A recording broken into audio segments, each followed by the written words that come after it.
Voilà, alors, me demander ce que nous allions faire aujourd'hui. Normalement, nous avons commencé je n'ose pas dire un cycle, mais comme une ascension,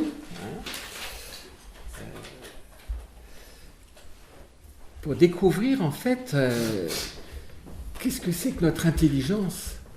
Vous voyez, aujourd'hui, les hommes veulent faire une intelligence artificielle sans vraiment savoir ce qu'est l'intelligence. Et pourquoi l'homme a reçu une intelligence et comment il en est responsable et comment il peut la développer.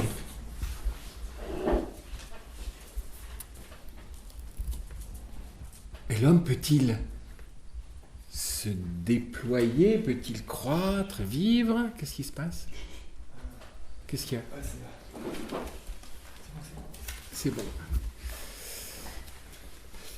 Sans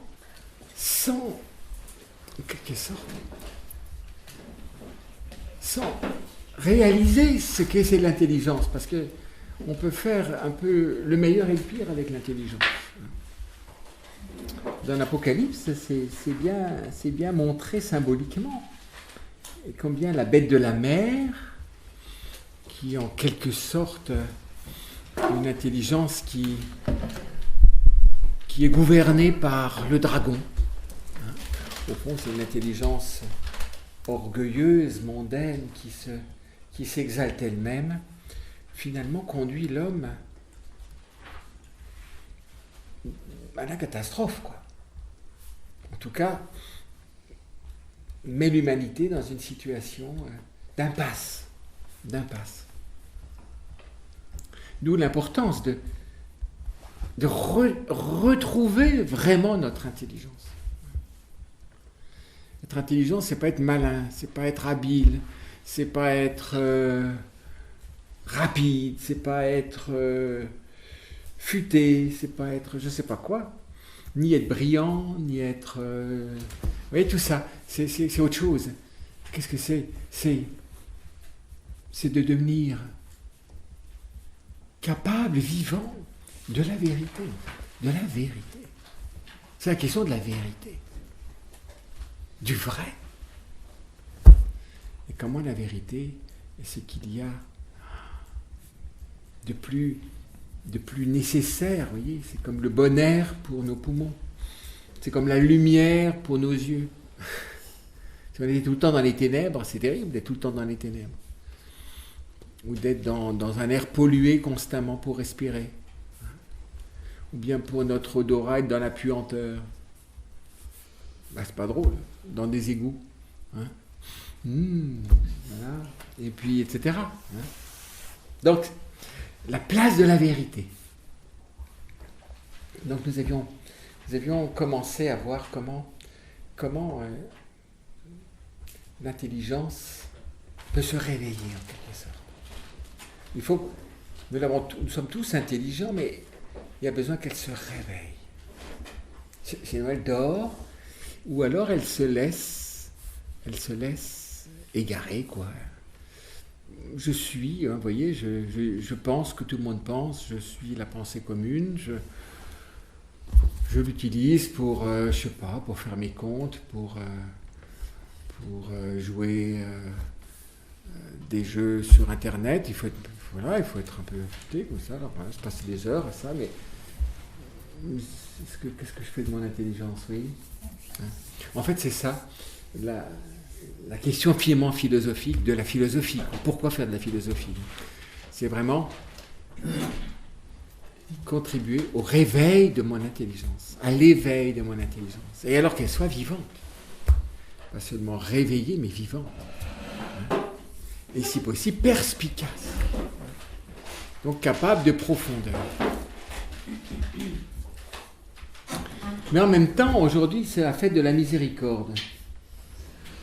Donc, je me suis demandé si on allait continuer l'itinéraire de philosophie ou s'il y aurait un espèce d'appendice, parce que la miséricorde regarde en fond à la fois le mystère de Dieu, parce que Dieu seul est miséricordieux. Et au fond, toute la réalité dépend de la miséricorde de Dieu, vient de la miséricorde de Dieu. Et puis la miséricorde est d'une nécessité vitale pour nous, justement parce que l'homme est un homme non plus de lumière, mais de ténèbres. Le péché est ténèbres. Le péché est non-vérité. C'est des ténèbres. Et aujourd'hui, il faut avouer que l'homme n'a plus vraiment ce sens des ténèbres. Il se dit qu'il y a des lumières artificielles, qu'on peut allumer autant qu'on veut, on va tout allumer, et puis comme ça, il n'y a plus de ténèbres. On fait de la transparence, on fait plein de trucs comme ça, mais est-ce que c'est la vérité? Est-ce qu'on cherche la vérité? Est-ce que vraiment nous chassons les ténèbres?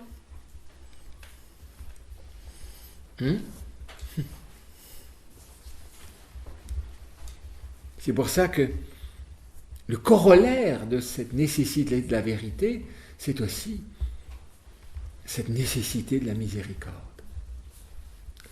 C'est une réalité inouïe, et je pense que enfin, vous me direz ce que vous voulez qu'on fasse, je le mets au vote démocratique.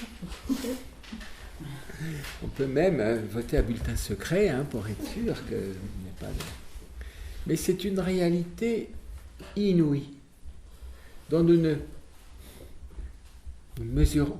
Enfin, c'est inépuisable, je ne peux pas mesurer cette réalité qu'est la miséricorde. Parce que c'est Dieu agissant vers l'homme, vers sa créature. Dieu qui a des initiatives de totale gratuité d'amour. Donc, vous voyez que je ne peux pas, en quelque sorte, comprendre. J'y ai pas droit. J'ai pas d'antécédent d'une telle réalité. Parce que cette miséricorde, rien ne la précède. Donc c'est pour ça, c'est un abord de Dieu très pratique,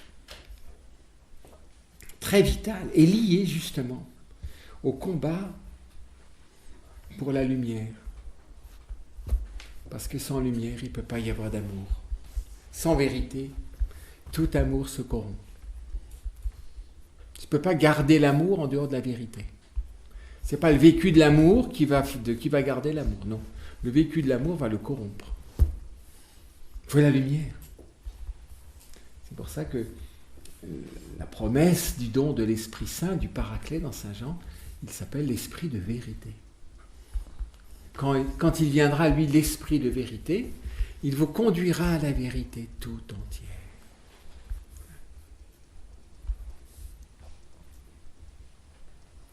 Et si Jésus a voulu une fête de la miséricorde, c'est pour que la miséricorde retrouve sa place centrale, fondatrice, refondatrice et fondatrice, vitale. Voilà, alors on a deux possibilités extrêmement plantureuses. Alors je ne sais pas ce que vous voulez, si vous voulez qu'on regarde un petit peu ce que c'est que la miséricorde, ou si l'on continue le chemin qu'on a initié, mais que nous reprendrons la prochaine fois. Je ne sais pas quelle est la prochaine date. La grâce du jour, c'est comme le plat du jour. Il est plat du jour. C'est là qu'on est plus vite servi. Pas toujours. Bon, dites-vous. La miséricorde. Bon.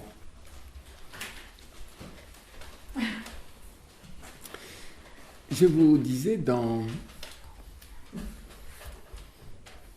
l'homélie que dans sa deuxième encyclique, qui est consacrée à la miséricorde, justement. La première, c'est le Christ rédempteur des hommes, sauveur des hommes. Et la deuxième, c'est Dieu riche en miséricorde, le Père riche en miséricorde. Reprenant ce passage de l'Épître aux Éphésiens, riche en miséricorde. Et je vous disais que cette phrase m'avait beaucoup frappé, qui se trouve au cœur de au centre pratiquement, de cette encyclique, en disant que pour nous sur Terre, nous ne connaissons plus souvent l'amour que comme miséricorde. L'amour pour nous se donne comme miséricorde. Le plus souvent, presque toujours. Et qu'un jour, nous contemplerons la miséricorde comme amour. C'était l'amour. C'était l'amour. Je contemplerai l'amour à travers l'économie de la miséricorde. Ce qu'a fait la miséricorde nous dévoile vraiment de quel amour Dieu est amour. De quel amour Dieu est amour. Quand on dit Dieu est amour, quand Saint Jean dit dans la première épître Dieu est amour, c'est pas banal. Le grand risque, c'est de banaliser l'amour. C'est d'ailleurs une des grandes maladies de notre culture, entre guillemets. Elle a banalisé l'amour. Or, l'amour... Quelle est la différence entre la miséricorde et l'amour? Oui, on va voir ça.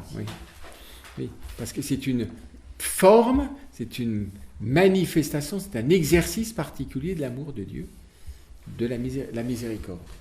Alors, on va regarder où est-ce qu'on voit le premier moment finalement de la miséricorde et où la miséricorde devient une question de vie ou de mort. Vous voyez ? Il manifeste pour nous, quant à nous, comme bénéficiaires de l'amour, les mœurs particulières de cet amour. Donc, le mystère de cet amour. Cet amour est un mystère, comme Dieu est le mystère. Hein. Si Saint Jean dit Dieu est amour, et on pourrait presque dire il est l'amour, enfin il est amour, tout ce qu'il est amour. Cet amour est mystère. Mystère veut dire réalité extrêmement réelle, presque incompréhensible, incapable, qu'il est impossible, j'allais dire, de comprendre pleinement. C'est-à-dire d'épuiser la signification de cette réalité. Vous voyez, c'est une réalité inépuisable. C'est pour ça que l'acte que je peux le plus faire, c'est de la contempler. Je ne peux pas la mesurer, je ne peux pas la rationaliser, je ne peux pas la rendre logique, je ne peux pas la maîtriser, je ne peux pas l'expliquer. Vous ne pouvez pas expliquer la miséricorde. Pourtant, ce n'est pas absurde. Il y a beaucoup de lumière dans la miséricorde, mais je ne peux pas l'expliquer parce qu'elle est mystérieuse. C'est une réalité qui précède tout.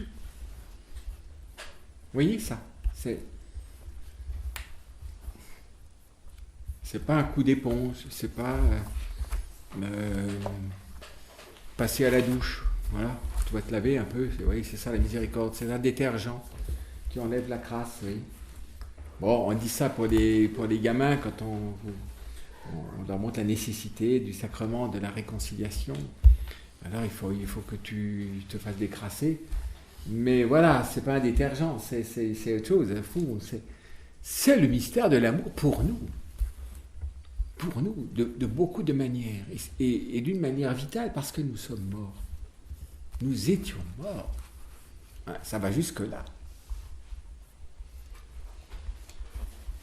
Alors, si l'on essaye un petit peu de mettre un peu de lumière sur ce grand mystère. Et je pense qu'on a de joie, de sécurité, de paix dans notre foi chrétienne que si l'on touche la miséricorde. C'était le sens, je pense, pour lequel le pape François, peu après son élection, a voulu que l'Église vive un jubilé extraordinaire de la miséricorde. Comme chaque année, il y a une fête de la miséricorde, qu'il y ait une année qui soit jubilée de la miséricorde. Ça veut dire, ça montre combien notre existence, notre avenir, notre salut, notre joie profonde, véritable, notre vie dépend de la miséricorde. Voilà. Et celui qui veut éviter la miséricorde, eh bien,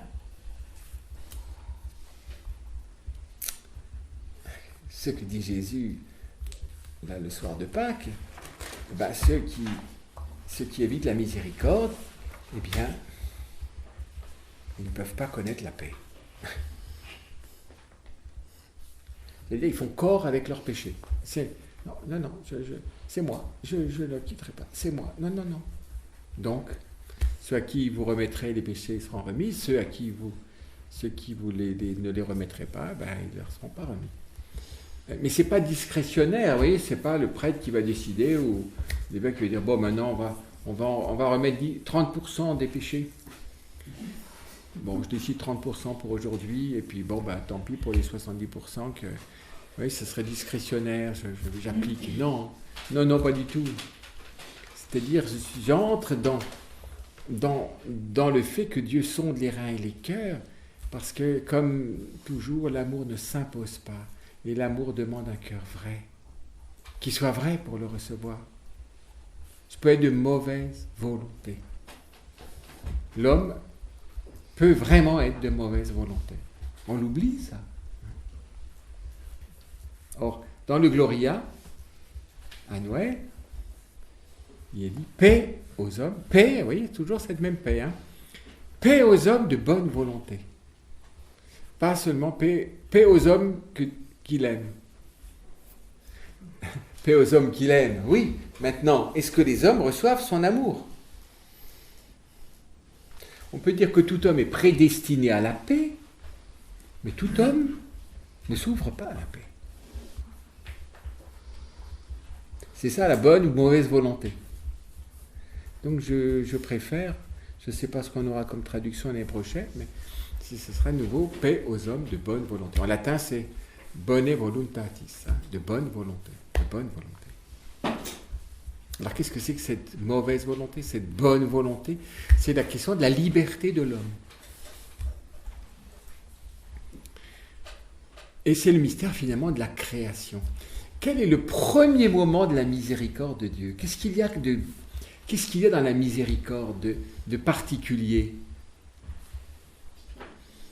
Il y a quelque chose de démesuré.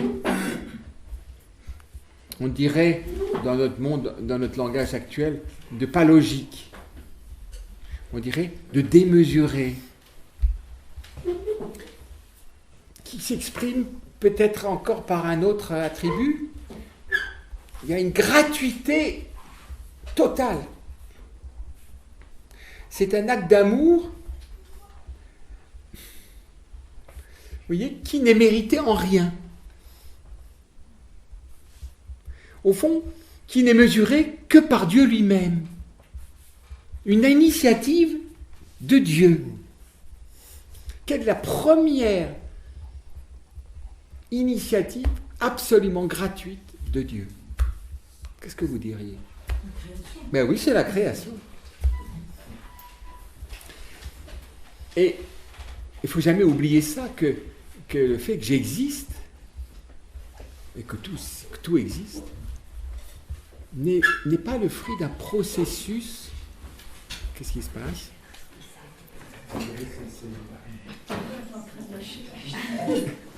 Tout est vieux ici. Tout est vieux. Et il y en a une à côté, non? Qui avait rutilante. Voilà. Vous voyez, souvent nous sommes dans notre existence comme si nous avions droit et d'exister, et à la nature qui est autour de nous, et à ce que le climat soit toujours régulier, et que siècle après siècle, ce soit au 10e près toujours les mêmes degrés. C'est curieux, hein, vous savez, enlever le thermomètre, et bon, ben, vous serez peut-être un peu moins regardant pour savoir si vraiment le climat fait ce qu'il doit faire. Hein? Vous y comprenez quelque chose au climat? On balbutie quelque chose, par exemple, hein, c'est un exemple. Hein. Mais on est comme des...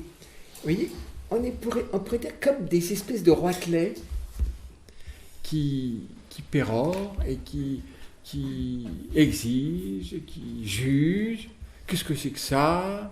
Qu'est-ce que c'est que cette existence? Je n'ai jamais rien demandé. Qu'est-ce que c'est que cet homme? Vous voyez, quand je suis comme ça, c'est comme si j'avais quelque chose à dire. Vous voyez, quelque chose à dire au sujet, quelque chose vraiment au sujet de quoi je n'ai rien à dire, parce que l'initiative, qu'il y ait une réalité, qu'il y ait l'homme, et pour l'homme tout cet extraordinaire écrin qu'est la création, mais d'où vient que quelque chose existe plutôt que n'existe pas? Du bon plaisir de Dieu. Il y a dans la miséricorde quelque chose qui dépasse totalement la justice, qui n'est pas proportionné. Et d'ailleurs, sans doute qu'un des aspects de la révolte de Lucifer fait que même déjà l'œuvre créatrice, mais même ce qu'il fait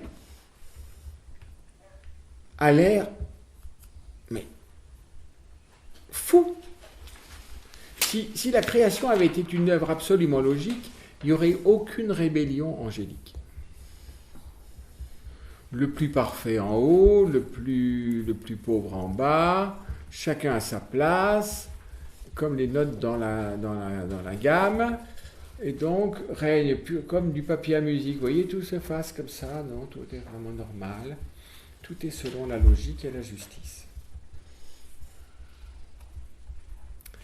Or, non seulement c'est un extraordinaire mystère qu'existe une réalité en dehors de Dieu, enfin en dehors, rien n'est en dehors de Dieu, mais différente de Dieu.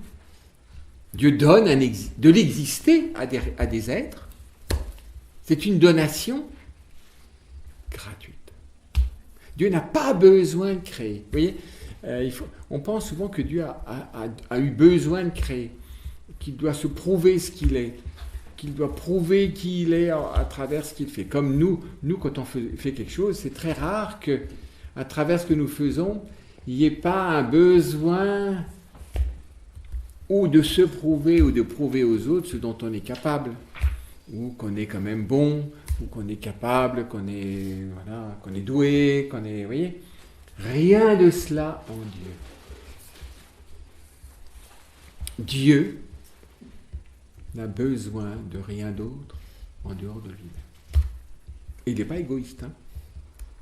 Si moi je disais ça, je me dirais, tu te prends pour qui? Mais non, Dieu est, et il n'y manque rien. Il est plénitude. Il n'y a pas de manque en Dieu. Si Dieu crée, c'est pour un autre. C'est pas pour lui. C'est pour un autre. C'est d'ailleurs le propre de l'amour, ça.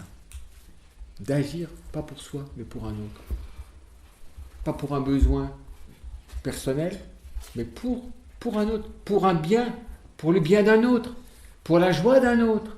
Pour donner à un autre de participer à quelque chose de bon. Vous voyez, pour offrir quelque chose à un autre.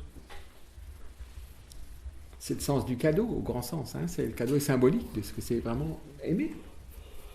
Donc, quand je dis qu'il ne manque rien à Dieu, ça jette une lumière incroyable sur l'acte créateur de Dieu.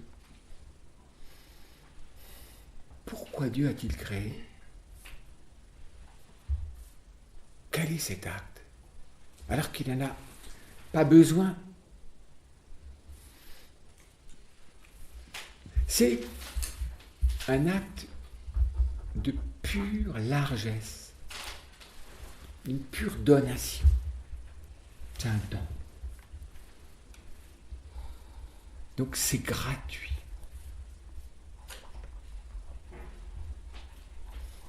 Et en plus, dans ce don gratuit, je reçois l'existence d'être un homme, on pourrait dire la plus dense d'initiative de vie, la plus grande, la plus dense de liberté, vous voyez, de choix, de responsabilité, de liberté. Beaucoup plus dense qu'un ange, parce qu'un ange se décide une fois pour toutes pour Dieu. Mais nous, regardez, normalement, si on est éveillé ou si on n'est pas somnambule, dans chaque journée, je suis appelé à faire constamment des choix. Souvent, nous choisissons de façon inconsciente, pas très consciente de l'enjeu de ce qui se passe. Nous choisissons un peu, nous nous décidons un peu n'importe comment, sans voir l'enjeu de toutes ces décisions et de ces choix qu'au fond ma vie humaine appelle constamment. Par exemple, à quelle heure je vais mettre mon réveil pour me lever le matin? Ça commence comme ça. C'est quoi? C'est 4 heures du matin? C'est 8 heures du matin? C'est pas la même chose. Pourquoi 4 heures du matin? 8 heures du matin, on comprend, on n'a presque plus besoin de réveil. Hein? Ah non, donc demain, oh, j'allume pas le réveil. Hein? Donc vous avez fait un choix extrêmement dynamique. Je ne mets pas le réveil. Quand vous faites ça, vous posez un choix d'existence qui est en fait une réponse. Parce que toute ma vie humaine est une réponse à une donation. J'ai reçu l'existence et une vie gratuite. Et selon la révélation, je suis même la créature la plus appelée des créatures, qui a la vocation la plus dense. Ce n'est pas la créature la plus parfaite, ni la plus noble, mais la plus dense d'appel à répondre à ce don. La plus dense d'appel à aimer. C'est pour ça que l'homme est au fond le chef-d'œuvre. Et que l'homme est la seule créature voulue par Dieu pour elle-même. Ça veut dire que s'il n'y avait pas eu l'homme, Dieu n'aurait rien fait. Même pas les anges. Ça veut dire que tout est pour que, dans l'existence et la vie humaine, on pourrait dire la réponse à une dotation si incroyable de vie soit la plus parfaite possible, la plus dense possible, la plus vraie. C'est ça que je suis la créature, l'être appelé à la vocation la plus dense. C'est pour ça aussi que l'homme c'est aussi la créature la plus capable de perdre son temps. Il y a des réalités qui ne peuvent pas perdre leur temps. Hein? Les chats ne peuvent pas perdre leur temps. Les chiens non plus. Les pissenlits non plus. Il n'y a pas de temps perdu. Il n'y a pas de temps perdu. Les anges ne sont pas dans le temps. Donc ils ne peuvent pas perdre leur temps. Qui peut perdre son temps? Moi. Tout ça pour vous dire que le premier acte de la miséricorde de Dieu, c'est l'acte créateur. C'est une communication d'amour à travers la création et des êtres très particuliers, spécialement l'homme. Je suis le fruit premier et exquis de la miséricorde de Dieu. C'est-à-dire un acte, vous voyez, c'est un acte d'amour qui est disproportionné, gratuit, inattendu, imprévisible, non mesurable. L'amour ne se mesure que par l'amour. Et celui-là, cet amour-là, parce qu'il n'est pas proportionné, vous voyez, de rien, il m'est donné une existence et une vie où il y a un appel de la part de Dieu sur la créature que je suis, mais totale. Totale. Il faudrait regarder ça en détail, et plus on va explorer philosophiquement la personne humaine, plus on voit toute cette extraordinaire richesse dans la complexité, certes, dans un devenir de l'être humain, de la personne humaine.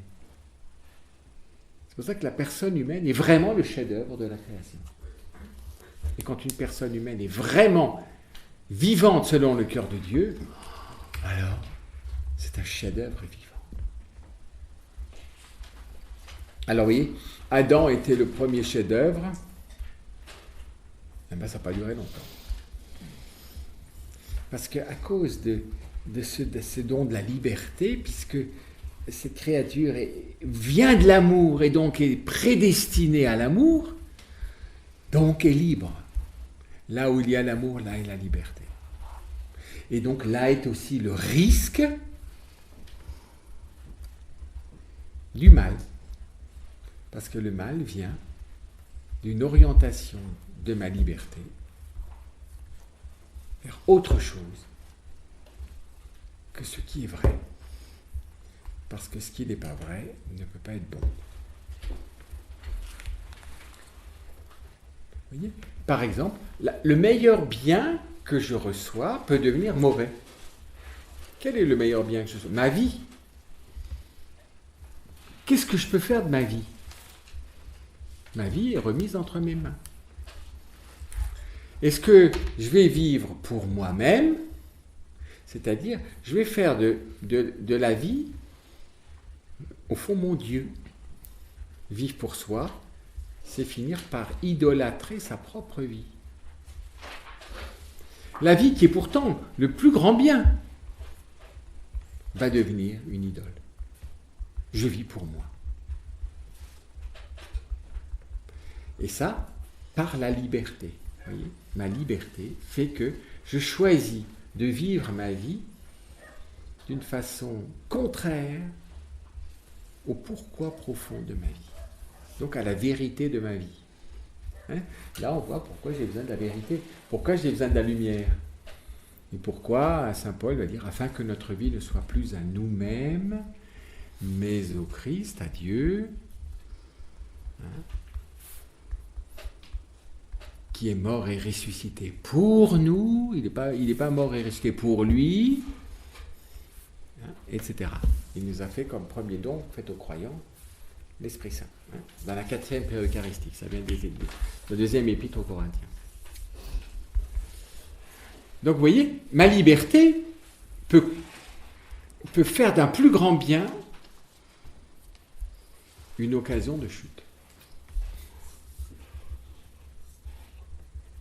C'est le risque de l'amour, c'est-à-dire de recevoir ma vie et en quelque sorte de la recevoir selon le dessein même de Dieu et d'y répondre, de devenir de plus en plus vivante selon la vérité même de ce don reçu de Dieu. C'est pour ça que la liberté, la possibilité du péché et donc du mal, en fait, est liée à cette donation première qui est une pure donation d'amour. Une donation de pur amour.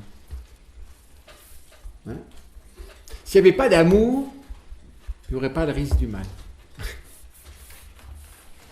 Oui, ce serait comme une horloge. Vous savez, aussi avec des lumières finalement, et puis déjà même avant, avec Descartes qui était fasciné par l'invention des machines. Alors la machine, c'est l'invention extraordinaire, vous voyez.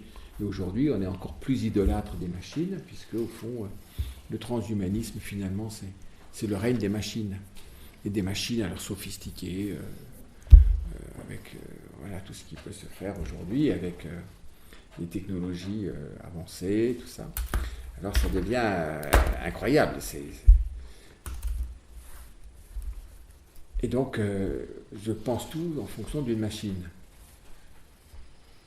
Mais l'homme n'est pas une machine. La création n'est pas une œuvre mécanique. C'est pas une production industrielle. Non. On pourrait dire c'est une œuvre d'amour qui est le fruit d'un amour paternel, l'amour d'un père, donc gratuit. Il y a donc dans la miséricorde une disproportion, une gratuité, une prévenance. Dieu nous a aimés bien avant que nous n'existions. Isaïe le dit, t'étais pas encore dans le, t'étais déjà dans le sein de ma terre, et même avant ta conception, déjà je te portais en moi. Donc vous voyez, il y a une prévenance de l'amour de Dieu sur nous, incroyable. Nous n'avons rien mérité. Mais on pourrait dire, il y a un excès dans la miséricorde. On pourrait dire une espèce de folie. Je pense que c'est le grand reproche que Lucifer a fait à Dieu. T'es fou de faire une création comme tu veux la faire, avec l'homme au sommet. Mais t'es fou. D'ailleurs, c'est pas digne de toi. Tu déroges à ta divinité. Qu'est-ce que tu es en train de faire?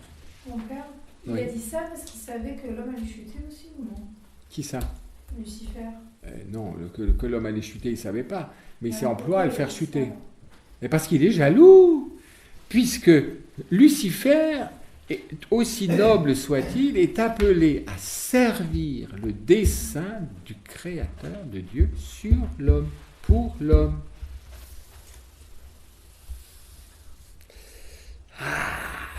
Ça, oui, c'est la foi. J'allais dire, je préfère ce que Dieu veut à ma propre dignité. Lucifer s'est contemplé dans sa perfection spirituelle. Et il s'est dit, moi, je ne vais quand même pas servir le dessein de l'amour de Dieu pour une créature, mais qui est crotiforme à côté de moi. Enfin, vous voyez, un petit crottin, quoi. C'est à peine spirituel. Alors, en plus, tout ce monde physique, le corps, la matière, tout ça, mais qu'est-ce que ça va? Voilà, ils font pipi, ils font je sais pas quoi, mais qu'est-ce que je vais faire vivre des gens comme ça? Ils mangent, là, qu'est-ce que c'est? Ils font la cuisine. Vous savez, c'est une invention bizarre, l'être humain. Non, mais vous savez, on est terriblement habitués, mais qu'est-ce que c'est que ça? Et pourquoi ça? Et alors, en plus, on leur donne 24 heures et ils en prennent un temps fou, même, ils dorment. L'ange ne connaît pas le sommeil. Écoutez, qu'est-ce qu'on fait quand on dort? Et plus l'homme grandit, plus il veut dormir. Donc, d'une part, il n'arrive plus à se coucher, mais il n'arrive plus à se lever. Et donc, son idéal, c'est de dormir. Hein, chez les adolescents, c'est typique, ça. Tout petit, ils n'attendent qu'une chose, c'est de se lever, mais ils commencent à vieillir, et alors, comment les sortir du lit? Donc, voilà, ils n'arrivent pas à y aller, et ils n'en sortent plus. Donc, tout est déréglé, vous voyez. C'est quand même mystérieux, vous savez. À cause du corps. Il n'y aurait pas le corps, mais tout serait simple. Mais à cause du corps, regardez tout ça, tout cet univers, tout ça. Tout à cause du corps. Mais pourquoi le corps? Qu'est-ce que c'est que cette créature spirituelle? Mais avec un corps. C'est une pure invention de la miséricorde de Dieu. C'est-à-dire d'un mystérieux amour qui a un dessein qui m'échappe. Vous voyez, personne ne peut comprendre Dieu si ce n'est Dieu lui-même. Celui qui prétend comprendre Dieu, il est dans l'illusion la plus totale. Dieu se contemple. Ce que Dieu fait se contemple, se reçoit, ne se juge pas. Ça serait juger la miséricorde. Donc juger les raisons mêmes du mystère de l'amour.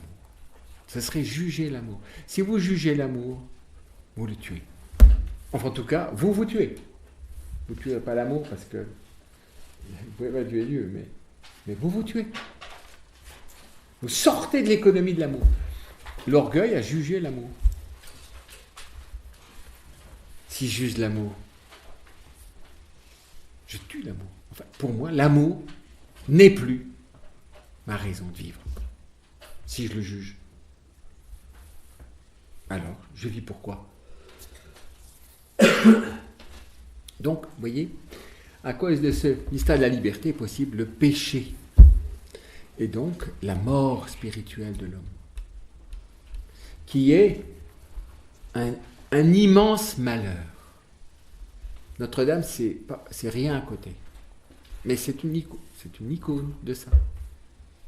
C'est un malheur. On voit encore les belles formes et tout ça, qu'est-ce que c'était, voilà, tout ça. Et quand vous regardez, il n'y a plus que des cendres. Quel malheur. Mais c'est rien à côté d'un être humain dont l'âme est morte. Et aujourd'hui, vous savez, c'est pour ça que d'avoir le sens du péché, c'est très important. Parce que si je n'ai pas le sens du péché, je suis dans l'illusion. J'ai dit tout va très bien, tout va très bien. Je suis, vous voyez, à 1 mètre du sol, je m'approche de Notre-Dame, je ne regarde pas en détail, je ne vais pas lever les yeux, il y a les arcs-boutants, il y a tout, voilà, tout va bien, non? Tout va bien. Tu veux que je te montre un peu comment elle est? C'est ce que fait l'Esprit Saint dans notre cœur. Il nous montre, il nous élève, là, et puis il nous fait regarder à l'intérieur. Ah! C'est ça. Le cœur de l'homme pécheur. C'est ça mon péché. Si je dis tout va bien, alors que tout est grillé, vous voyez le problème? Aujourd'hui, c'est ça. Ce qui manque, je ne sais pas si le jubilé de la miséricorde a vraiment atteint son but chez nous. On était dans une hérésie sur la miséricorde, en disant Dieu est bon, Dieu est amour, Dieu est bonne poire, donc tout est bien, donc Dieu est mon laquais pour que je sois heureux. Et si je ne suis pas heureux, je vais envoyer des réclamations jusqu'à ce qu'il fasse ce qu'il doit faire, puisque Dieu est bon. Donc, puisque Dieu est bon, moi aussi je suis bon, je ne peux pas être mauvais, et il doit me servir autant que je suis, quoi que je fasse, il doit être bon. Donc il doit toujours dire Amen à ma vie. Mais la plupart des gens croyants, entre guillemets, qui connaissent un peu Dieu, vivent ça comme ça, puisque Dieu est bon, donc ça va. L'homme a au fond de lui une instance profonde qu'on appelle la conscience, qui, on pourrait dire une instance intérieure, comme une petite voix, qui, et on le voit bien, regardez, les parents le voient chez l'enfant, petit à petit, c'est pas seulement le conditionnement culturel ou éducatif qui va le dire, il a le sens du bien et du mal inné. C'est pas neutre. Rien n'est neutre. Le fond de l'homme n'est pas neutre. Parce qu'il est fait pour l'amour. Donc le fond de l'homme ne peut pas être neutre. Et au fond, il y a cette instance qui est ma conscience. Et qui est en rapport au bien et au mal. Tu dois faire le bien. Tu dois éviter le mal. C'est pour ça que je ne peux pas obliger quelqu'un à agir contre sa conscience, à faire quelque chose qui va contre sa conscience, contre ce qu'il pense être bon. Vous voyez, si pour moi, je suis persuadé que ça, c'est pas bon, et si on m'oblige à commettre ce qui n'est pas bon, c'est un viol spirituel. Vous voyez ce que je veux dire? On m'a obligé à faire ce que ma conscience refusait. Alors des fois c'est tragique, les problèmes de la conscience, parce que des fois ma conscience peut ne pas être éclairée. Mais même si ma conscience n'est pas éclairée, et si pour cela je pense qu'une chose n'est pas bonne, même si objectivement elle est bonne, je ne peux pas obliger quelqu'un à faire quelque chose de bon contre sa conscience. Si pour cette conscience c'est pas bon. Il faut d'abord éclairer la conscience. Et ensuite, une fois que je vois que c'est bon, l'autre pourra choisir de faire ce qui est bon. C'est le sanctuaire sacré de chaque personne humaine, sa conscience. Je peux abîmer la conscience de quelqu'un et je peux aussi, au contraire la qualifier, ma conscience. Je peux émousser la conscience. Quand je dis qu'il n'y a pas de péché, C'est une conscience très émoussée. Je n'ai plus le sens du bien et du mal. Vous voyez, dans une culture qui ne donne plus de place à la vérité, mais simplement à un avantage ou à un bienfait que je reçois ou que je ne sais pas. Vous voyez, je vais juger mes actes en fonction de ce qu'ils m'apportent, s'ils m'apportent du bien-être, des ennuis, des choses comme ça. Mais ma conscience est complètement émoussée. Et quand l'homme n'a plus de conscience ou très faible, il devient extrêmement dangereux. Parce qu'il est capable de faire les pires choses sans vraiment s'en rendre compte.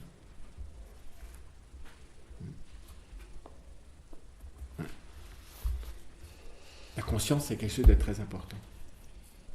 Plus je découvre que Dieu est amour, plus ma conscience doit se réveiller et voir là où mes actes ne sont pas conformes à la vérité de cet amour. Plus je connais Dieu comme amour, plus j'ai le sens de ce qui n'est pas l'amour, c'est-à-dire du péché. Le péché, c'est un anti-amour. C'est un produit fallacieux qui semble être avantageux, mais qui en fait est une imposture. C'est un acte qui va contre le bien de l'homme. C'est pour ça que le péché tue. Alors que je crois faire quelque chose. Alors, si j'ignore, je pose un acte de péché, mais je ne sais pas, donc moralement, ce n'est pas un péché, mais c'est quand même un acte mauvais. Mais quand, vous voyez, je choisis de poser un acte, je sais qu'il n'est pas bon, mais je veux l'avantage qu'il m'apporte. Et c'est comme ça que je cède à la tentation. Et c'est comme ça que librement je pêche. Ça, c'est ça un péché. Le péché implique la liberté. Je sais que c'est pas bon, mais je vois l'avantage, le fruit de la chose que je veux. Et donc, pour avoir ce que je veux, je commets le péché. Donc, je commets le mal. Et quand je commets le mal, vous comprenez que si vous devenez intime au mystère de l'amour de Dieu, de commettre un péché devient un acte horrible. Vous comprenez ça? Avoir l'horreur du péché. Ça nous manque beaucoup, l'horreur du péché. Nous avons souvent très peu le sens du péché.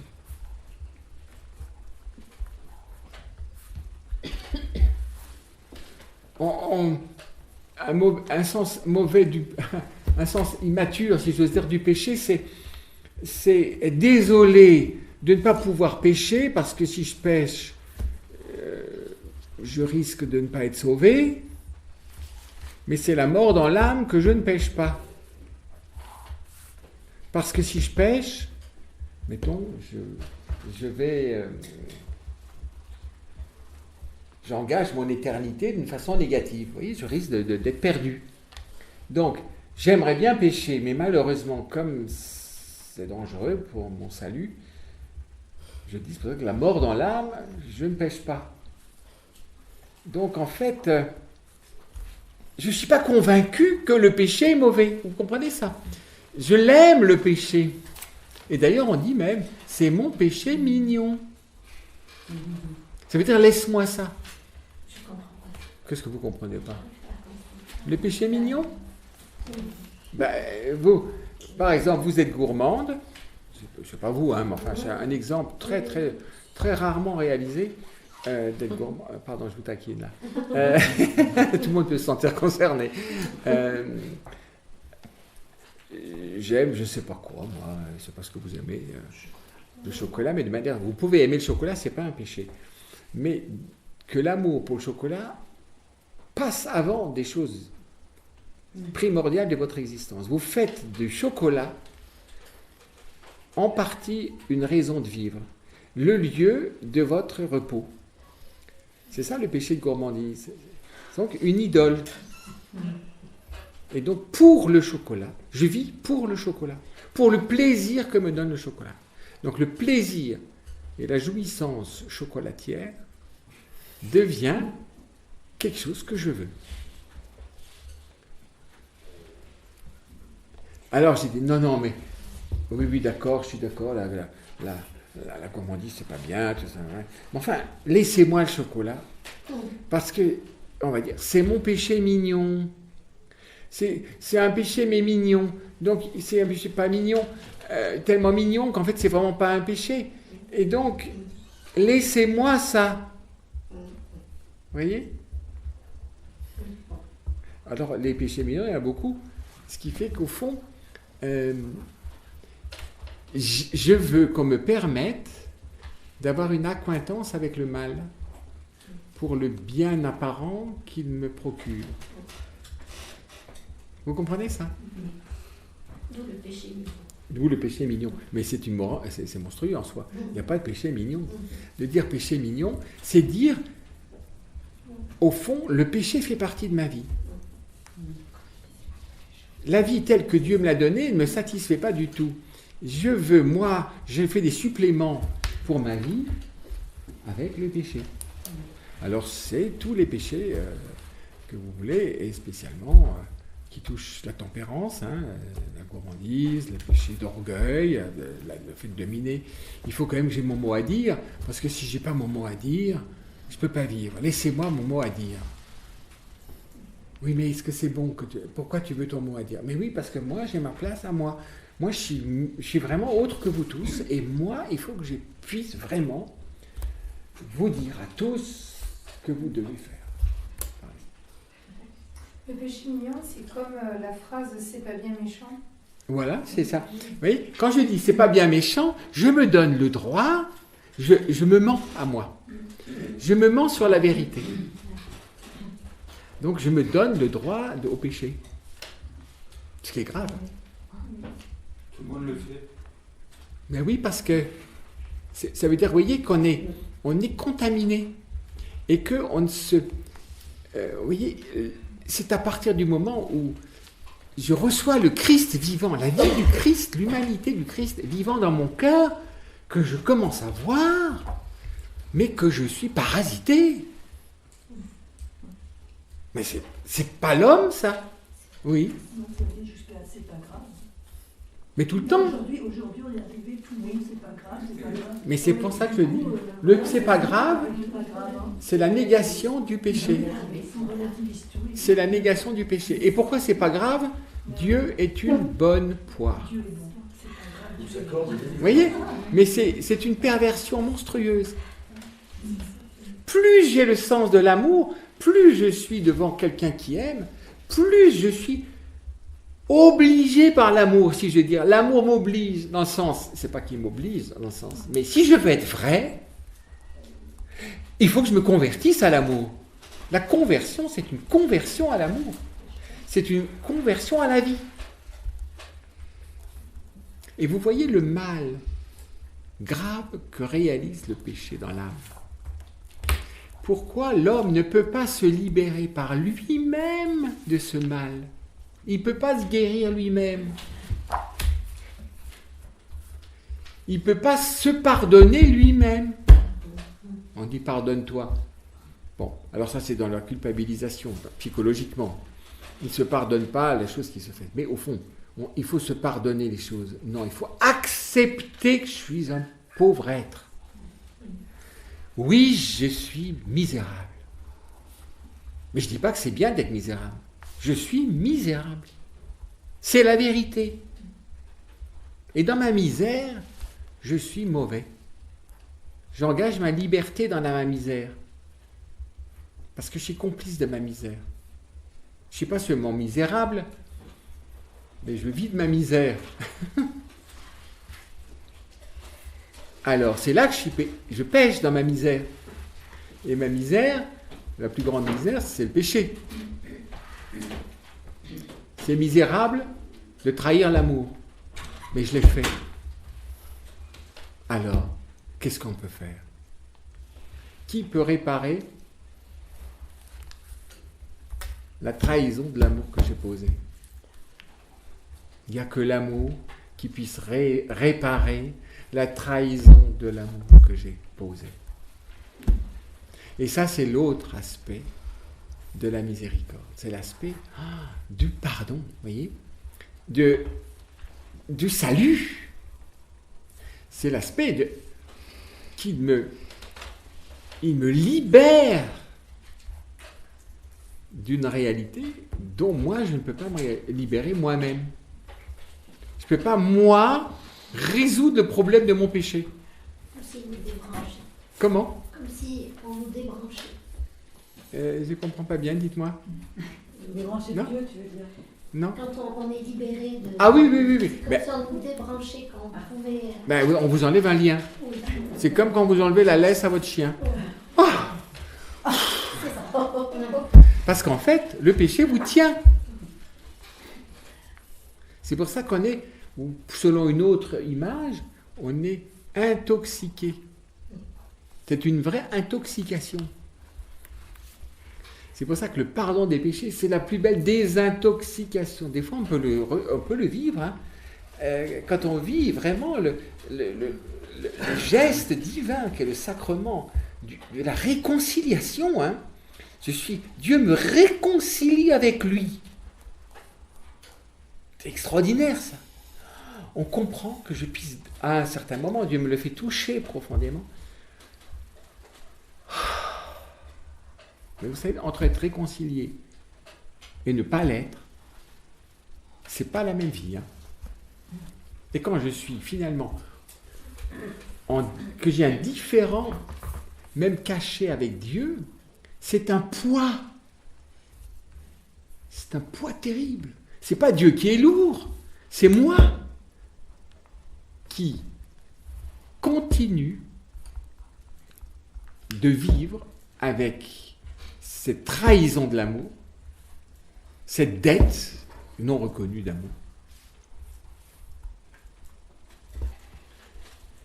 Au lieu d'aller poser une confession de foi en l'amour de Dieu. Vous voyez, quand je reçois la miséricorde, c'est ma plus grande confession de foi pratique que je peux faire. Je reconnais l'acte mauvais que j'ai posé. L'acte mauvais, pas seulement matériel, mais comment j'étais engagé dedans. D'une certaine manière, je l'ai voulu. Pourquoi ? Parce que je voulais le goût du cacao dans mon palais, dans mes papilles gustatives. Je savais que c'était pas bien. Pas parce que ça me fera grossir, pas à cause du foie, pas à cause de la vésicule biliaire, pas de ça. Vous voyez, en plus, peut-être que je me fais même du mal à la santé. Mais c'est pas ça. Non, je veux ça. Je veux maintenant ce plaisir. Je le veux. Ma conscience me dit, elle peut dire déjà, tu sais, c'est pas l'heure du repas. Première chose, première alerte. Pourquoi tu veux manger maintenant ? Bon, si je suis malade et si je suis fragile, peut-être ma conscience va m'éveiller. Je dis non, je suis malade, il faut que je reprenne des forces, donc manger entre les repas n'est pas de la gourmandise. Donc, voilà. Et par exemple, si j'ai plus aucune conscience,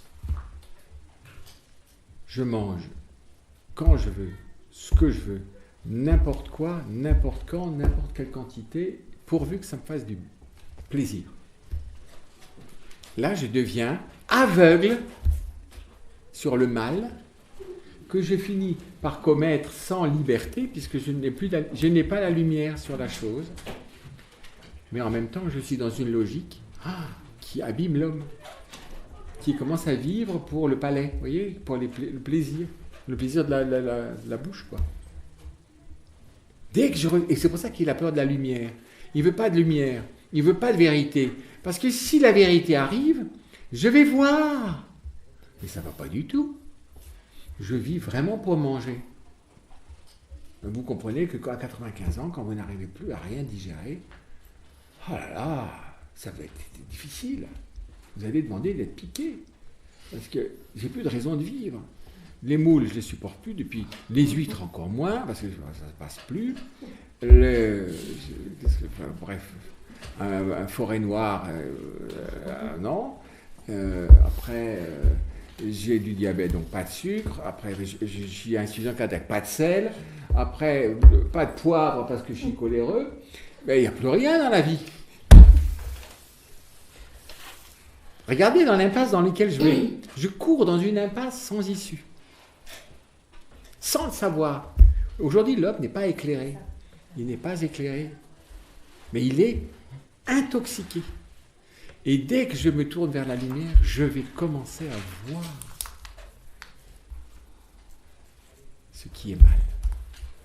Oui, mais encore faut-il se tourner vers la lumière. Ben, ça peut être un péché grave de refuser la lumière. Je ne veux pas la lumière. Oui, c'est un péché très... dans l'évangile de Saint Jean, l'Esprit Saint est appelé l'Esprit de vérité. Parce que sans lumière, c'est terrible. C'est comme si vous étiez sans lumière. Vous allez dire, bon, les citadins ne savent plus ce que c'est que d'être sans lumière. Mais ici, quand il n'y a pas de lune, c'est noir. Et là, on a une image de ce que c'est que de ne pas venir à la lumière. Vous savez, il y a un moment très important dans l'évangile de Saint Jean par rapport à cela. C'est dans l'évangile de Saint Jean, dans le chapitre 3, verset 19. Et tel est le jugement. La lumière est venue dans le monde, et la grande lumière, c'est le Christ. C'est le Verbe fait chair. Personne ne peut dire, je ne sais pas la lumière. Tu as regardé Jésus vivre? Tu as regardé cet homme? La lumière est venue dans le monde. Et les hommes ont mieux aimé les ténèbres que la lumière. Pourquoi? Car leurs œuvres étaient mauvaises. Et ils les aimaient, leurs œuvres mauvaises. Parce que si la lumière vient, ma conscience commence à revivre. Et elle va commencer à me dire, c'est pas bien. Et alors, je vais dire, mais je suis plus libre alors. Alors j'étais esclave. La plus grande victoire du diable, c'est de faire dire à des esclaves qu'ils sont libres. Parce que si les esclaves disent qu'ils sont libres, vous ne pourrez jamais les libérer. Parce que si un esclave dit qu'il est libre, mais qu'est-ce que vous voulez faire? Rien. Il dit, je suis libre. Mais tu es esclave. Mais non, je suis libre. Hein? C'est pour ça que tout homme est un jour, au moins un jour, visité par la lumière. Et c'est généralement par une rencontre, une personne, je ne sais pas quoi, des fois et des fois intérieurement, dans sa conscience, dans ce qu'il y a de meilleur en lui. Des fois c'est par des songes, c'est par des... je sais pas quoi, à un moment donné, parce que Dieu est un Père, il peut pas, c'est sa miséricorde, il ne peut pas voir la misère. Hein. Le premier moment dans l'économie divine où l'on voit vraiment la miséricorde là, qui vient au secours de l'homme perdu, c'est avec Moïse au buisson ardent. J'ai vu la misère de mon peuple. Je suis descendu, j'ai vu la misère de mon peuple. Israël en Égypte est devenu complètement esclave du monde. Mais il est d'accord. Sauf qu'on veut le supprimer, parce qu'il est en train de prendre le pouvoir. Mais il est d'accord avec les oignons d'Égypte, tout ça, les trucs, la manière de vivre en Égypte, ils sont tout à fait d'accord, ils ont même oublié leur Dieu. C'est pour ça que l'Égypte est vraiment symbolique d'une culture qui est devenue athée, en fait. Athée pour Israël, parce qu'Israël a reçu en Abraham la foi en Dieu. Tandis que l'Égypte, bon, ils ont leur religion naturelle, qui est comme elle est. Hein. C'est différent d'avoir une vision très approximative de Dieu que Dieu qui m'a révélé un peu plus précisément qui il est, qui s'est engagé. Il s'est engagé vis-à-vis d'Israël. J'ai vu la misère de mon peuple. Et vous avez la difficulté qu'a eu Moïse à les faire sortir d'Égypte. Et même une fois sortis, parce que c'était difficile dans le désert, ils ont failli lapider. Qu'est-ce que tu nous as fait sortir? De la mort, en fait. Ils étaient voués à la mort. Mais ils pouvaient aller à la mort en jouissant. En fait, c'est la représentation de toute vie humaine, là. Ben oui, ben oui. Quiconque, en effet, commet le mal est haïr, hein, hait la lumière. et ne vient pas à la lumière. De peur que ses œuvres ne soient démontrées coupables. Et donc, si elles sont démontrées coupables, ma conscience va me dire « Ah, il faut dire non. » C'est pour ça que l'on ne peut pas la vérité. Il va dire qu'il n'y a pas de vérité. Comme ça, on ferme le ciel, on ne voit rien. On est comme... autrefois, on disait, si on a le droit de dire un combat de nègres dans un tunnel, donc personne ne se voit, ni ne voit rien. Je suis noir dans le noir. Donc...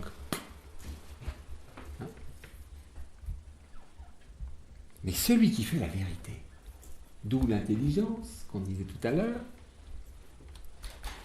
vient à la lumière, afin que soit manifesté que ses œuvres sont faites en Dieu. Mais comment sortir des ténèbres? L'homme par lui-même, il peut commencer à chercher la vérité. Mais il faut que l'amour vienne prendre sur lui, digérer le mal. Il n'y a que l'amour qui puisse digérer le mal. Qu'est-ce qui va digérer le mal? Rien. C'est comme les déchets, vous savez, dont on n'arrive pas à se débarrasser dans notre société, les résidus atomiques, les machins, je ne sais pas quoi, enfin tout ça. Et comment je vais me débarrasser de ça? Le plastique, comment s'en débarrasser? C'est emblématique de l'artificiel. L'artificiel, c'est de l'homme qui se pense lui-même et qui décide lui-même ce que sera sa vie. C'est-à-dire, il a mis la main sur un don de Dieu, et pour pouvoir rendre artificielle sa vie, il ne faut plus qu'il y ait de vérité. Qui va me sortir de cette prison? L'amour. C'est une autre folie de l'amour qui vient au-devant de celui qui est prisonnier du mal, mais qui le reconnaît. Maintenant que je vais à la lumière, parce que Dieu m'a laissé une intelligence pour que je puisse voir le mal et que je puisse crier, Seigneur, viens à mon aide. Seigneur, sauve-moi. Seigneur, guéris-moi. Seigneur, pardonne-moi. Et là, le pardon, c'est l'œuvre propre de la miséricorde. C'est l'acte propre de celui de la miséricorde, c'est de pardonner. Donc la miséricorde va se servir du mal pour poser l'acte le plus incroyable de l'amour. Là où il y avait le mal, là, l'amour se révèle. Purement amour. C'est un pur acte d'amour. De pardonner à l'homme son péché. Et donc le mal va servir à révéler, à manifester l'amour comme nous ne le connaîtrions pas si nous ne connaissions pas le péché. Vous voyez, c'est curieux. Nous pouvons connaître mieux l'amour de Dieu qu'Adam au paradis avant le péché originel. Parce que l'étendue du mal et ce que Dieu a fait à cause du mal et pour nous, c'est-à-dire le mystère de l'incarnation et de la croix, nous pouvons connaître que nous sommes aimés par Dieu comme il est impossible d'imaginer que nous soyons aimés. Ce que Dieu fait en donnant son Fils pour devenir homme avec nous, et même en n'ayant fait que le bien, de consentir à être ravagé par le mal jusqu'à la mort pour nous délivrer du mal qui est notre mort. Oui, c'est la vraie alchimie, celle-là. Vous comprenez ça? C'est que là où le mal a surabondé, l'amour a surabondé. La croix, c'est là où l'amour surabonde. En se servant du déchaînement du mal, afin de nous révéler que nous ne pouvions pas être plus aimés. Vous comprenez ça? Ce mystérieux amour des origines est confirmé d'une façon incroyable parce que nous montre la croix. Nous ne pouvions pas rêver d'être plus aimés. Alors c'est pour ça que aujourd'hui, avec toutes les blessures existentielles qu'il y a, et Freud avait ouvert la boîte de Pandore en disant qu'au fond, ma mère ne m'a pas aimé. Hein, pourquoi je suis traumatisé dès ma petite enfance puisqu'on ne m'a pas aimé. Hein, ça a été commencé. L'époque des traumatismes a commencé par la vogue de la psychanalyse. Dans les années 50, 60. Ça, mais je suis traumatisé. Ça a commencé, on disait traumatisé, traumatisé, traumatisé. C'est incroyable. Hein? Traumatisé.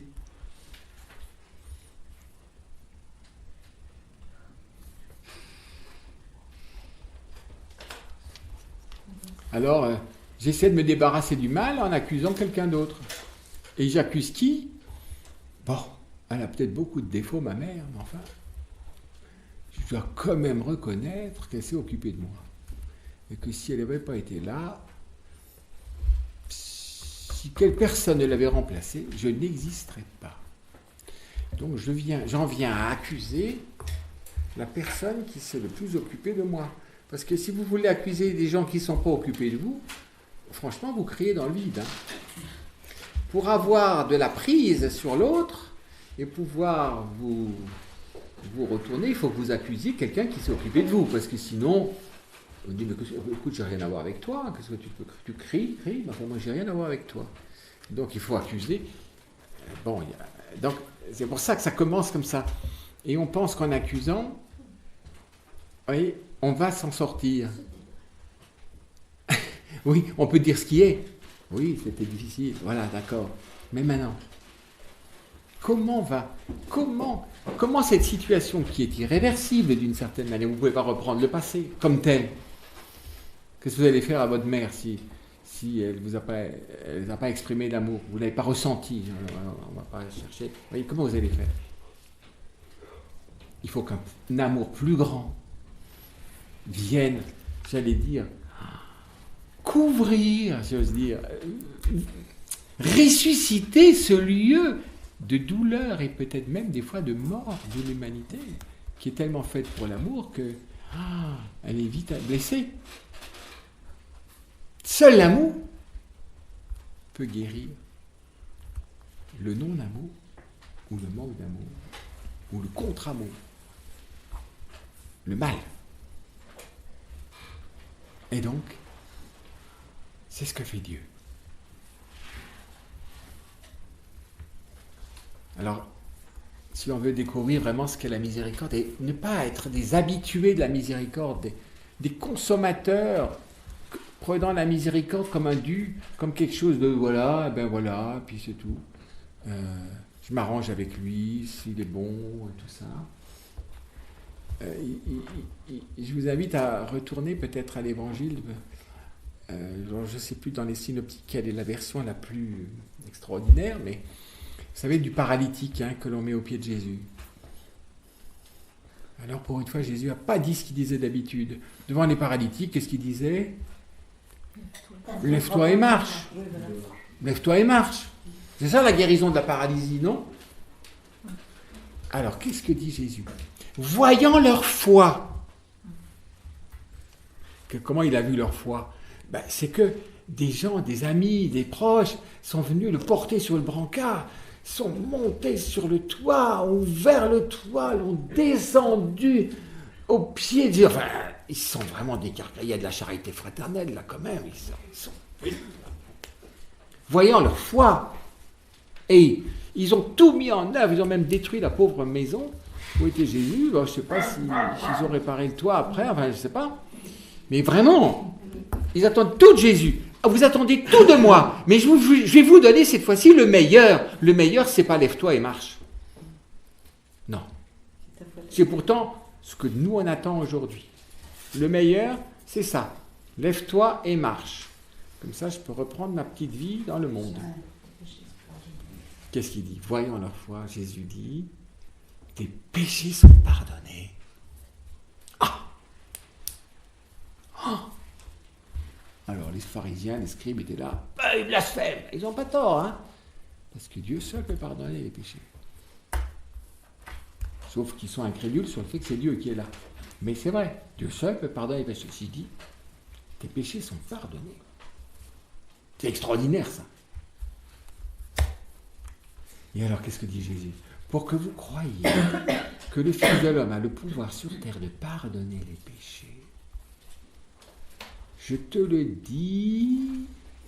Il dit, qu'est-ce qui est plus facile de dire? Tes péchés sont pardonnés ou lève-toi et marche? Nous, on dirait lève-toi et marche, c'est plus difficile que les péchés sont pardonnés, c'est facile ça. Hein, mais on est complètement détraqué, hein, je vous le dis. Et c'est terrible, on est détraqué par rapport à la perception de l'amour, c'est terrible. C'est grave. Qu'est-ce qui est plus difficile? Qu'est-ce qui est plus facile de dire? Tes péchés sont pardonnés ou lève-toi et marche? C'est beaucoup plus difficile, si j'ose dire, hors de portée de l'homme de dire tes péchés sont pardonnés que lève-toi et marche. Eh bien, pour que vous croyiez que le Fils de l'homme a le pouvoir sur terre de remettre les péchés, je te le dis, lève-toi, prends ton grabat et rentre chez toi. Et le fait de dire lève-toi et marche, c'est le signe que maintenant nos péchés sont pardonnés. Et qu'est-ce que disent les gens? Aujourd'hui, nous avons vu quelque chose d'extraordinaire. C'est pas que le lève-toi et marche était venu, je crois, presque ordinaire avec Jésus. Les marchands de béquilles et tout, enfin, ils fabriquaient eux-mêmes, et tout en faillite. Aujourd'hui, nous avons vu quelque chose d'extraordinaire. Aujourd'hui, dans l'église, c'est l'inverse. Vous faites une soirée de guérison, l'église bondée. Vous faites une soirée de réconciliation, personne. Il y a quelque chose qui ne va pas. Nous sommes aveugles sur la perle. Parce que si Jean-Paul II dit que sur terre, presque toujours, nous connaissons l'amour comme miséricorde, si je ne laisse pas Dieu me miséricordier, je ne connaîtrai jamais vraiment l'amour. Vous comprenez ça? C'est curieux, et c'est pour ça que c'est pour ça que dans le petit journal de Sainte Faustine, vous avez peut-être lu ça, mais je vous invite vraiment à il est petit, pas tellement petit d'ailleurs, mais bon, c'est comme le péché mignon, quoi. C'est mon journal mignon. C'est mon petit journal de trésor. Hein, c'est ça. Jésus redonne ce sens. Il nous montre combien notre destinée dépend de notre rapport à la miséricorde. Il y a une chose à rencontrer dans notre vie sur terre, la miséricorde de Dieu.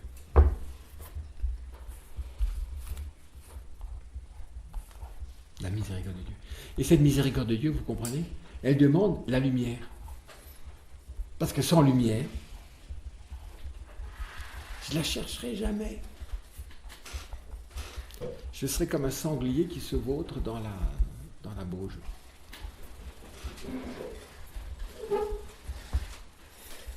Plus il y a de terre, plus il y a de boue, mieux c'est. Il y a de la vermine là-dedans, mais bon, c'est isolant.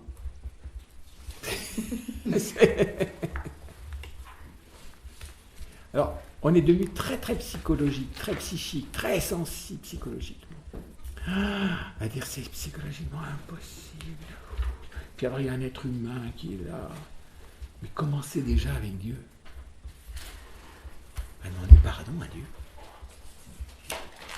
Et un jour, quand vous aurez dit pardon à Dieu, Dieu va vous dire, écoute, c'est vrai, c'est fou ce que j'ai fait, mais vraiment, je ne pouvais pas ne pas te donner l'expérience que tu entends de tes propres oreilles, aussi vrai que tu entends quelqu'un te parler, que tu entendes, tes péchés sont pardonnés. Je viens d'un pays où il y a beaucoup de protestants. Et on discutait souvent comme ça. Et au fond, le protestant n'entend jamais ça.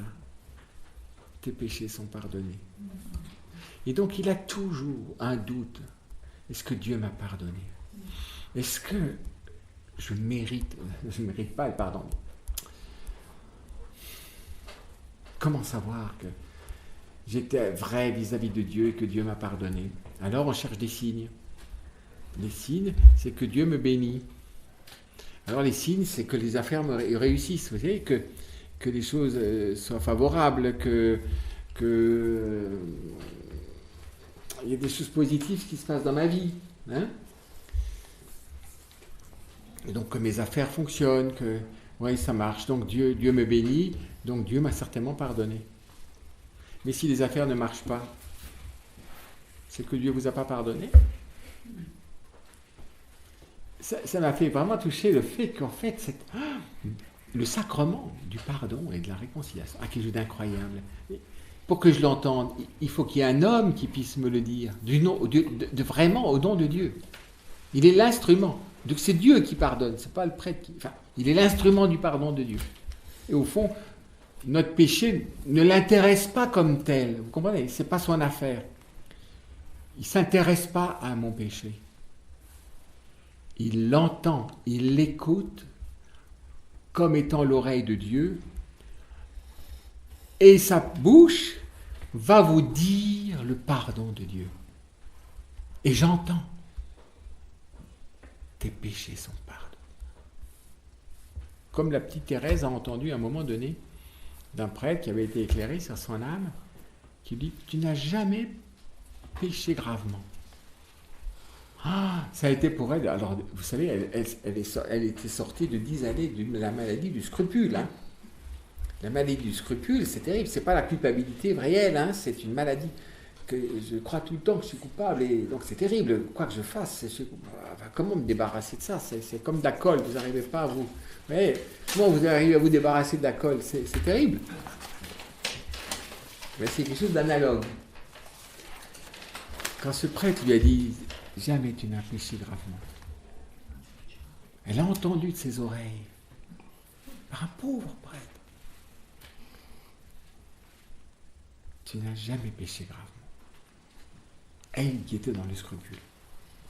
Incroyable. Alors, Dieu se sert même d'une maladie, vous voyez, pour manifester, parce que la petite Thérèse est vraiment la sainte qui a mis en lumière que Dieu est Père de toute miséricorde. C'est pour ça que la petite Thérèse est certainement, providentiellement, dans la vie de la petite Thérèse, du primat de la miséricorde, donc d'un dépassement de la loi. Mais pas la dépassement, pas l'annulation de la loi. Hein? Dépassement. Dieu nous a donné une loi pour nous montrer notre péché. Mais il agit au-delà de la loi. Il ne me laisse pas prisonnier de la loi, c'est-à-dire, t'as péché, ça y est, t'as vu. Si moi je dis, papa, j'ai honte, j'ai vraiment péché. C'est vrai ce que tu me dis? T'en es persuadé? Oui, oui. Ah oui, vraiment. Alors même, les larmes commencent à me monter. C'est les larmes du repentir. Pleurer son péché. C'est une grande grâce, ça. C'est le baptême des larmes. C'est une actualisation de ce baptême dans la miséricorde.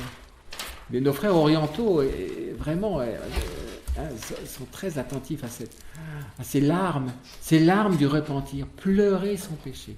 Pas pleurer en pleurant sur soi. Pleurer mon péché. Pardon. J'ai contristé ton amour. Pardon. J'ai contristé. J'ai agi contre ton amour. J'ai agi contre toi. Et Jésus, Dieu est partout présent. Dans mon frère, dans moi-même, et bien sûr face à Dieu. Quand tout péché est finalement contre Dieu. Je pleure mon péché. Dieu, quand nous pleurons notre péché, on pourrait dire que les entrailles du Père sont émues. Et il nous fait vivre cette résurrection. La première lieu de résurrection, c'est d'être pardonné de ses péchés. C'est pour nous, connaître la résurrection, c'est vivre le pardon de mes péchés. Sinon, je ne connaîtrais pas la résurrection. Dans mes fibres, j'étais mort et je suis vivant. J'étais malade, je suis vivant. De ton amour. Et c'est là que je peux dire, Père, Abba. Là, ça commence à me parler vraiment quand je vais lire ou que je vais recevoir de la parole de Dieu, Dieu est amour. Là, je commence à toucher ce que ça veut dire. Dieu est amour. Vous comprenez ça? Et si je ne vis jamais cette expérience, jamais je ne prendrai la mesure de ce que veut dire Dieu est amour. Je ne le connaîtrai pas. On ne connaît l'amour que par l'amour. Seul l'amour nous fait connaître l'amour. Or, le pardon des péchés, comme dit Jean-Paul II, c'est l'acte en or par lequel, ici-bas, comme pauvres pécheurs que je suis, que nous sommes tous, nous pouvons connaître l'amour. Et on comprend que, en étant passé par cette porte de l'amour, je puisse alors goûter l'amour dans le sacrement de l'amour qu'est l'Eucharistie.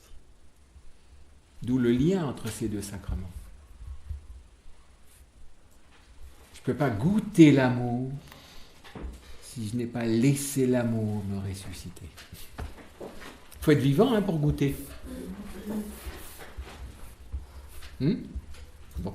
Il y a peut-être des questions. Donc ça, c'est l'ultime moment de la miséricorde. Mais c'est aussi prévenant. Il attend juste que j'arrête de dire j'ai raison.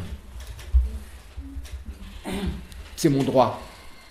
Dans le petit journal, Dieu fait vivre les différentes situations de l'homme vis-à-vis de la miséricorde. Le pécheur qui se reconnaît, etc., le saint, tout ça. Et puis le pécheur endurci, enfin voilà, qui dit non, je suis pas si mal, j'ai pas fait de mal. Il y a des personnes comme ça qui ont tellement peur du mal, enfin qui n'ont pas fait de mal. Alors, je leur dis souvent, je vais peut-être trouver une auréole en plastique pour vous la donner, parce que si vous avez dit, j'ai jamais fait de mal, je sais que vous êtes ça, il faut que je trouve une auréole là tout de suite. Ils disent, oh bon, c'est peut-être pas aussi brillant que ça, mais... Qu'est-ce que je disais? Une auréole en plastique. Ça oui, ça je me souviens, mais pour vous dire...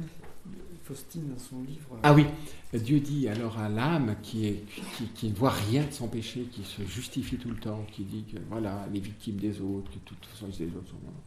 Et je ris, voilà. J'attends le moindre frémissement. Un petit quelque chose. Même pas qu'on dise oui à la miséricorde, mais j'arrête de dire non. Non merci. Non merci. Il y a tellement de non merci. J'ai besoin... Non, j'ai pas besoin. J'attends le moindre frémissement. Donc vous voyez, Dieu n'attend même pas. Mais il faut faire attention avec ça. Je ne peux pas, moi, viser ça. Mais pour dire la moindre fêlure dans cette auto-justification, vous voyez, je me rends juste moi-même. Je ne peux pas me rendre juste moi-même. La moindre fêlure. Ouais, peut-être que bon. Allez, viens.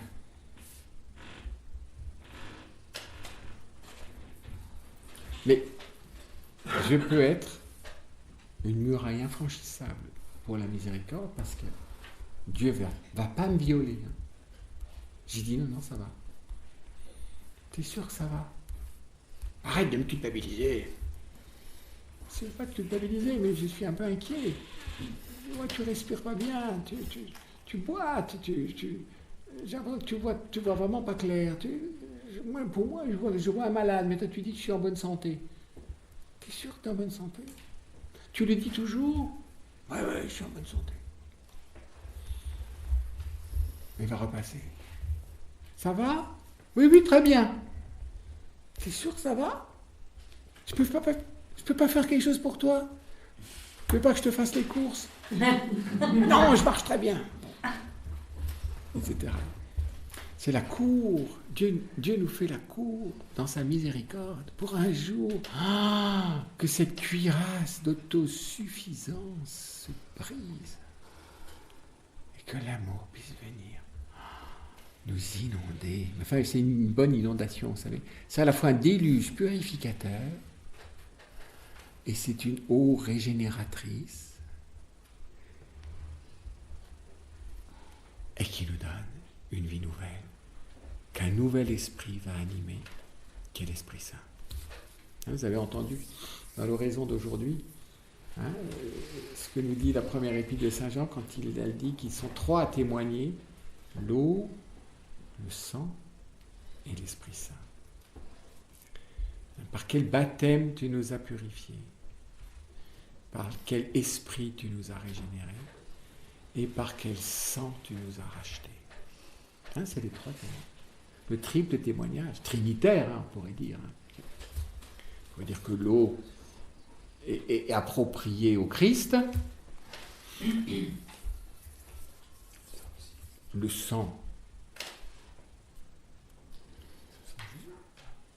au Père, et il est source de vie. Il est source de tout amour. Et ce sang nous donne le Père. Puisque nous sommes consanguins alors avec le Christ. Nous devenons selon. Et puis l'Esprit. Ils sont trois à rendre témoignage. C'est pour ça, la paix du chrétien, c'est de pouvoir être immergé dans cette miséricorde. Tant qu'on est sur terre, ne sortons pas. Il ne faut pas être des faux poissons. Vous savez, les dauphins sont des faux poissons. Et on a l'impression que c'est des poissons. En fait, ils respirent. Et donc, l'oxygène qu'ils prennent est en dehors de l'eau. Nous, on est des faux chrétiens. Parce qu'on cherche de l'oxygène en dehors de la miséricorde. Il faut être vraiment comme un poisson. Le symbolisme du poisson, d'ailleurs. Il faut être vraiment comme un poisson.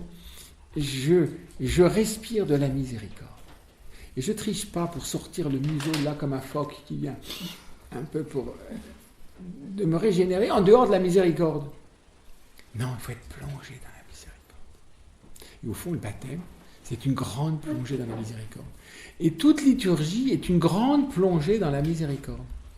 Et on pourrait dire la dimension pénitentielle de la messe, on commence, on ne peut entrer dans le sacrement de l'amour qu'après une plongée dans la miséricorde. Voyez? Alors aujourd'hui, la messe commence très vite et c'est quelques secondes. Mais il faut... Pour ça, il vaut mieux arriver d'avance. Se laisser plonger. Oui, j'ai vraiment péché. Oui, j'ai vraiment péché. Ouais.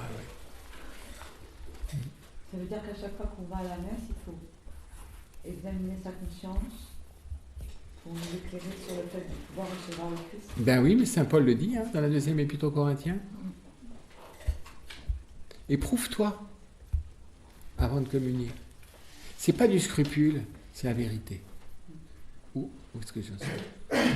Alors, il y a deux extrêmes. Je peux être très fragile, très grand pécheur.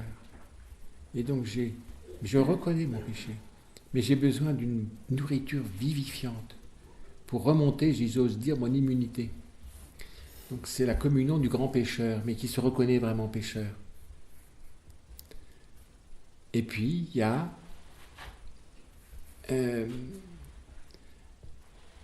reconnaître que j'ai péché, vraiment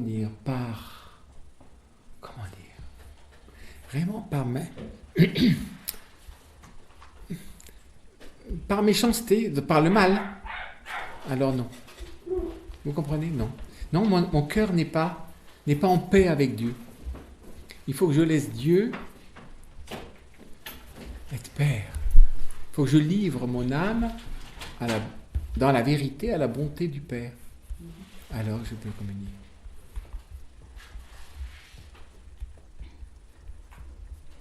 Oui. Comment dire? Je peux être tout fragile et en quelque sorte pécher presque constamment, mais de bonne volonté. Et être un pécheur pardonné. Mais donc, on pourrait dire matériellement, l'état de pureté ne dure pas bien longtemps.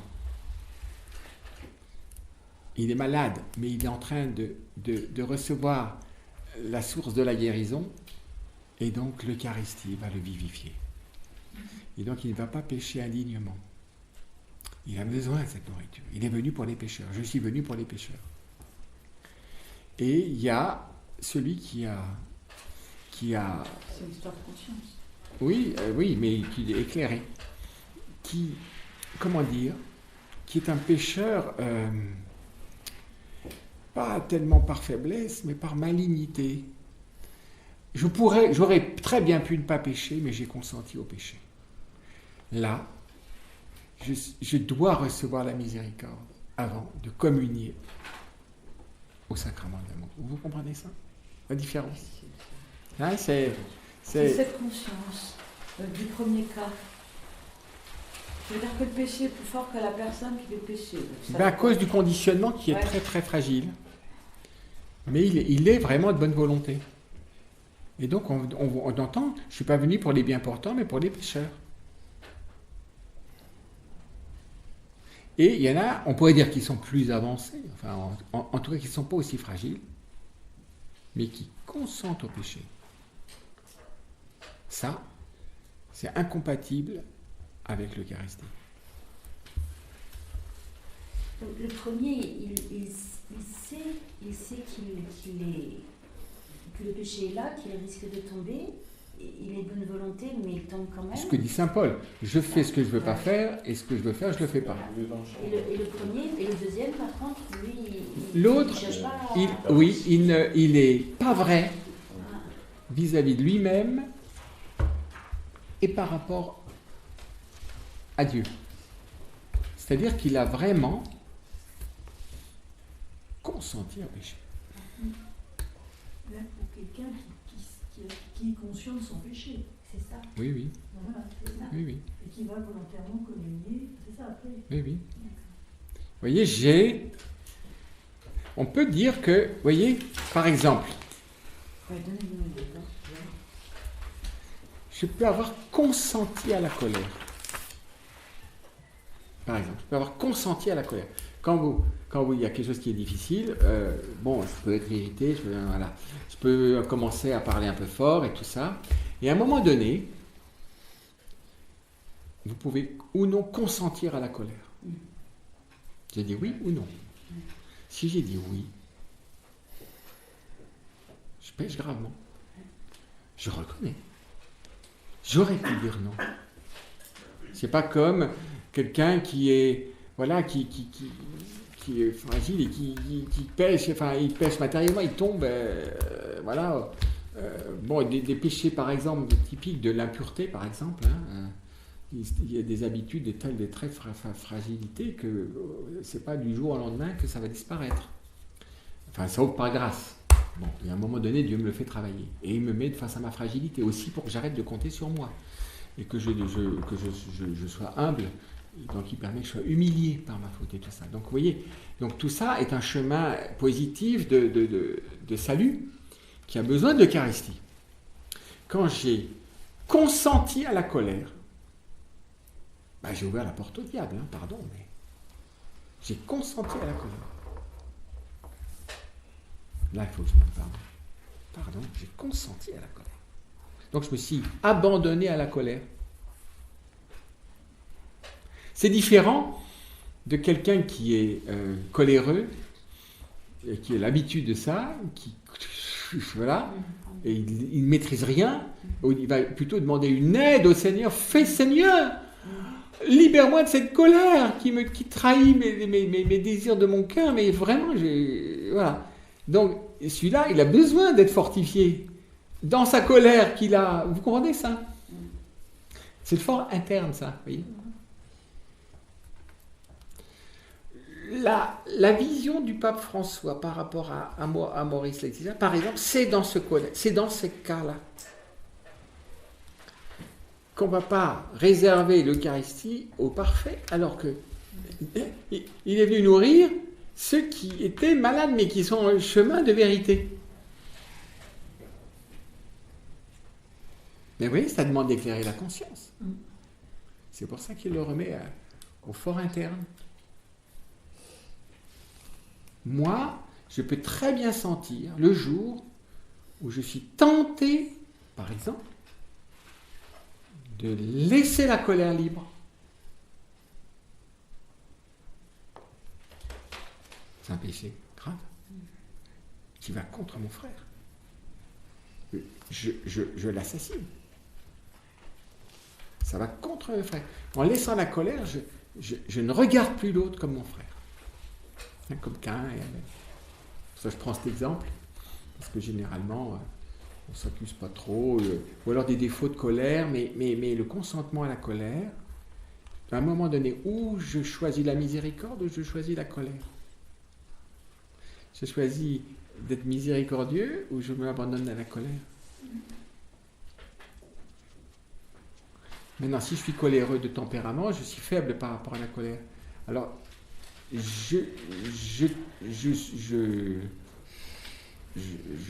comment dire, la colère s'empare de moi sans que j'ai pu.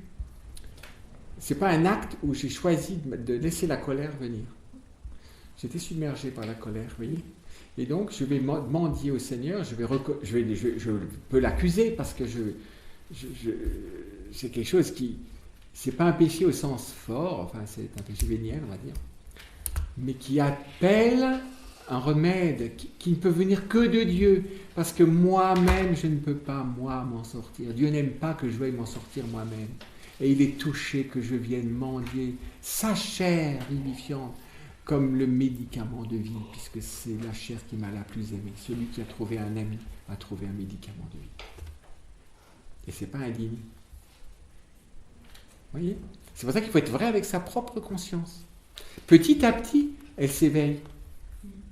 Petit à petit, je commence à voir clair. Parce que sinon, je ne vois rien du tout. Je suis là. Vous voyez ?